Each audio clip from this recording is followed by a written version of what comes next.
materi yang kemarin, masih bab tentang klasifikasi makhluk hidup. Masih tentang klasifikasi makhluk hidup. Nah, yang akan kita pelajari hari ini adalah pengelompokan 5 kingdom. Kan kingdom kemarin bahasa Indonesianya kerajaan. Di bawah kingdom ada filum. Kalau untuk tumbuhan ada divisi, ada kelas, ordo, genus, dan seterusnya sampai ke spesies. Nah, sekarang kita mempelajari 5 macam kingdom. Apa aja 5 macam kingdom? Monera, protista, fungi, plante, dan animalia. Maksudnya 5 kingdom di sini, jadi kan makhluk hidup itu dikelompokkan menjadi berbagai macam jenis. Ada hewan, ada tumbuhan, ada jamur, ada golongan bakteri-bakteri, ada golongan amuba-amuba. Nah, itu tuh ada kelompoknya masing-masing. Jadi kita pelajari hari ini ya. Ciri-ciri 5 kingdom makhluk hidup. Yang pertama yang akan kita pelajari itu adalah monera. Kingdom monera. Monera itu adalah makhluk hidup yang selnya cuma 1. Ya, jadi monera itu adalah makhluk hidup yang selnya cuma 1. Jadi monera itu tuh ukurannya tuh kecil banget karena selnya cuma 1. Jadi ngelihatnya juga harus pakai mikroskop. Nggak bisa kita ngelihat langsung, oh ada monera. Bisa lihat dengan mata gitu aja, enggak. Dia harus pakai alat bantu. Nah, ciri-ciri monera ini selain ukurannya kecil, dia juga belum mempunyai membran inti. Membran inti itu seperti apa? Nanti akan kita pelajari di bab selanjutnya. Berkembang biaknya dengan spora. Monera dibagi menjadi 2 kelompok. Apa aja? Bakteri dan alga hijau biru. Jadi bakteri itu masuk ke kingdom monera.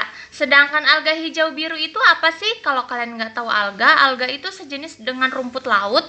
Tapi kalau monera ini alganya ukurannya kecil banget gitu ya, nyaris nggak terlihat.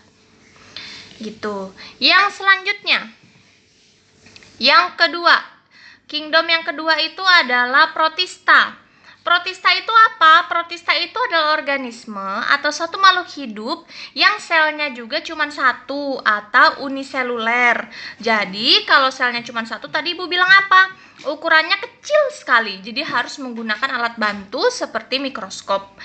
Nah, protista ini sudah memiliki membran inti. Beda dengan monera. Kalau monera kan dia belum punya membran inti. Kalau protista dia sudah memiliki membran inti. Nah, protista ini memiliki sifat hewan dan tumbuhan. Dia itu bisa bergerak selayaknya hewan. Hewan kan bisa bergerak, protista juga bisa bergerak. Dan dia memiliki sifat seperti tumbuhan. Seperti apa, Bu? Seperti tumbuhannya. Protista ini dia bisa berfotosintesis karena dia mempunyai klorofil gitu ya. Terus ada yang bisa bergerak dan ada juga yang enggak. Jadi tidak semua protista itu bisa bergerak. Ada yang bisa bergerak, ada juga yang enggak bisa bergerak. Terus protista yang hidup di air dinamakan plankton. Nah, kalau kalian suka nonton SpongeBob pasti nggak asing sama yang namanya plankton. Nah, plankton itu masuk ke dalam golongan protista. Nah, sedangkan plankton itu bisa bergerak nggak? Bisa, berarti plankton merupakan salah satu protista yang bisa bergerak. Nah, protista ini dikelompokkan menjadi 2, yaitu protozoa dan alga. Protozoa itu misalnya seperti amuba, kalau kalian pernah dengar amuba. Tapi nggak usah terlalu detail karena kalian juga masih kelas 7. Dan alga itu biasa didengar dengan bahasa Indonesianya itu adalah rumput laut. Kalau kalian suka ngeliat rumput laut, nah rumput laut itu masuk ke golongan kingdom protista. Yang selanjutnya,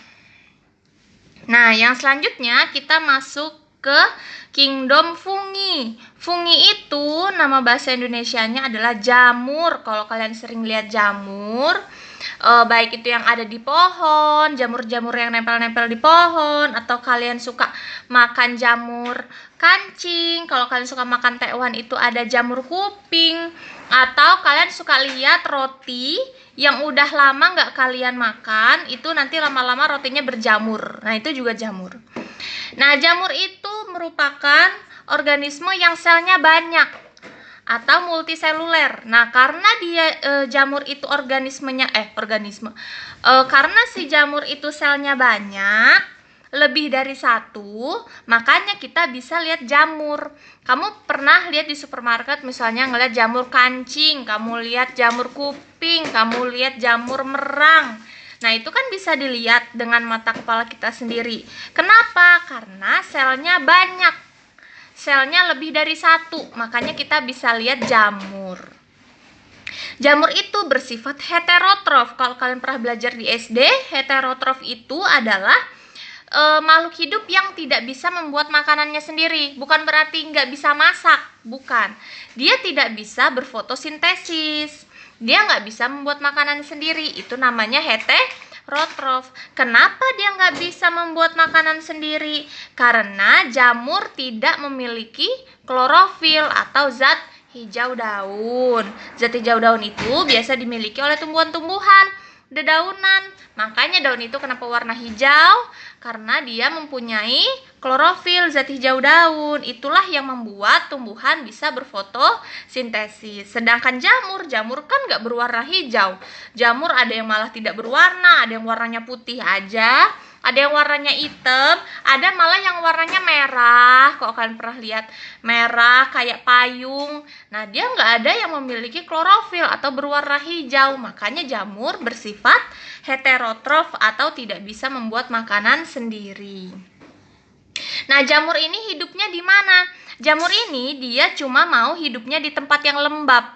Misal di got yang lembab-lembab, terus di pohon yang sudah kena hujan, terus dia kering tapi keadaannya lembab. Nah, itu pasti ada jamur. Gitu ya. Kita lanjut nih.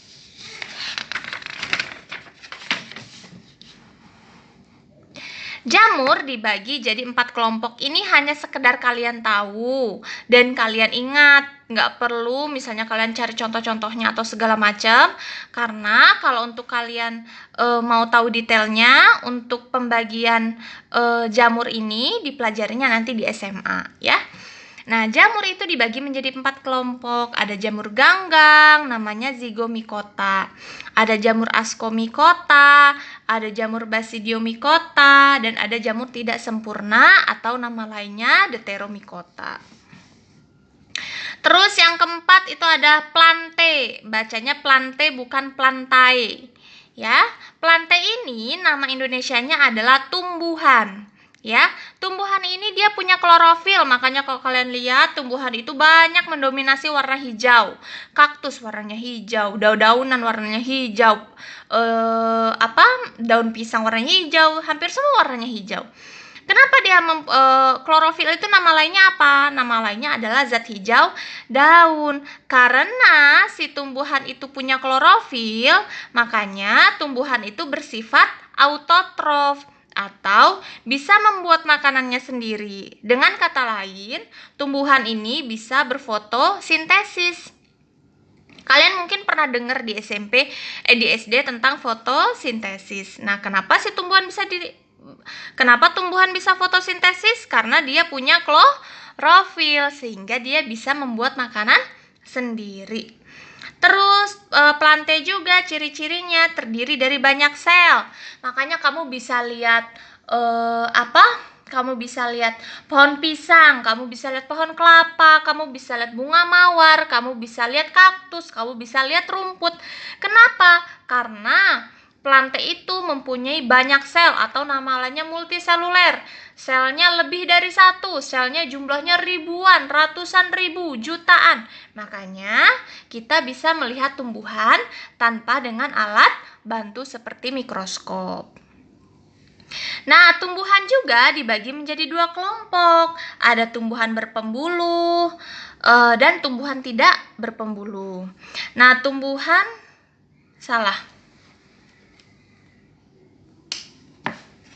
Sorry. Ini tidak. Nah, Yang pertama, ada tumbuhan tidak berpembuluh, contohnya tumbuhan lumut. Kalau kalian pernah sering lihat lumut di tempat-tempat yang lembab juga. Ada tumbuhan berpembuluh, contohnya tumbuhan paku dan tumbuhan berbiji. Ya, dan tumbuhan berbiji. Jadi, itu pengelompokan tumbuhan. Yang kelima, kita bahas tentang animalia. Nah, kalian pasti sering dengar yang namanya animalia, biasa disebut dengan hewan. Nah, hewan-hewan ini juga kita bisa lihat dengan mata kita tanpa menggunakan alat bantu. Kenapa? Karena hewan memiliki banyak sel atau nama lainnya multiseluler. Jadi jumlah selnya dia lebih dari 1. Nah, hewan ini juga bersifat heterotrof, tidak bisa membuat makanan sendiri atau tidak bisa berfotosintesis. Mengapa? Karena hewan tidak memiliki klorofil atau zat hijau daun. Pernah lihat manusia, pernah lihat hewan-hewan itu yang warna badannya hijau semua? Enggak kan? Nah, kalau manusia itu dan hewan itu enggak ada yang badan-badannya itu warnanya hijau. Nah, itu menandakan bahwa animalia itu tidak mempunyai klorofil, berarti dia tidak bisa membuat makanan sendiri yang bersifat heterotrof. Animalia juga dapat melakukan gerak berpindah, jadi dia itu geraknya aktif, dia bisa ke sana, dia bisa ke sini, dia bisa loncat sana, loncat sini, lari sana, lari sini. Itu artinya mengapa animalia itu bisa berpindah aktif? Ya karena animalia itu mempunyai alat gerak seperti otot. Nah, kalau kalian pernah dengar otot itu nama lainnya daging. Nah, otot itu dia bersifat penggerak pada animalia, pada hewan ataupun manusia. Makanya kenapa hewan ataupun manusia bisa bergerak aktif karena punya otot, sedangkan tumbuhan nggak punya otot ya. Animalia dibagi menjadi 2 kelompok besar. Nah, apa aja? Yang pertama hewan yang bertulang belakang. Bertulang belakang nih kalau kamu pegang tulang punggung kamu, nah itulah namanya tulang belakang. Dan hewan yang tidak bertulang belakang. Contoh hewan bertulang belakang ada apa aja? Ada aves. Aves itu golongan unggas, burung, ayam, bebek, angsa. Nah, itu aves. Terus ada Pisces. Pisces itu adalah golongan-golongan ikan, lumba-lumba. Terus ikan gurame, ikan tenggiri, ikan ciu. Nah, itu semua golongan Pisces. Amfibia. Amfibia itu adalah makhluk hidup apa? Yang hidup di 2 tempat, darat dan air, seperti katak. Reptilia. Reptilia contohnya buaya. Dan mamalia. Mamalia itu hewan yang menyusui, contohnya harimau. Nah, hewan yang tidak memiliki tulang belakang, contohnya apa? Banyak. Ubur-ubur, nyamuk, kecoa, siput, kerang, udang, kepiting. Nah, itu semua hewan yang tidak mempunyai tulang belakang. Untuk materi klasifikasi pada makhluk hidup kita cuma sampai sini ya. Jadi materi di bab 2 kita selesai. Kalau ada yang tidak mengerti, ibu nggak bosan-bosan buat ngingetin kalian buat bertanya. Dari materi yang bab 2 awal sampai terakhir ini, kalau ada yang kalian tidak paham, langsung kalian bertanya. Jangan kalian bingung, jangan kalian pusing. Nanti kalau ulangan kalian pusing sendiri. Jadi pokoknya ada yang tidak mengerti langsung tanyakan ke ibu. Silakan chat di grup. Apa yang kalian tidak mengerti silakan tanya.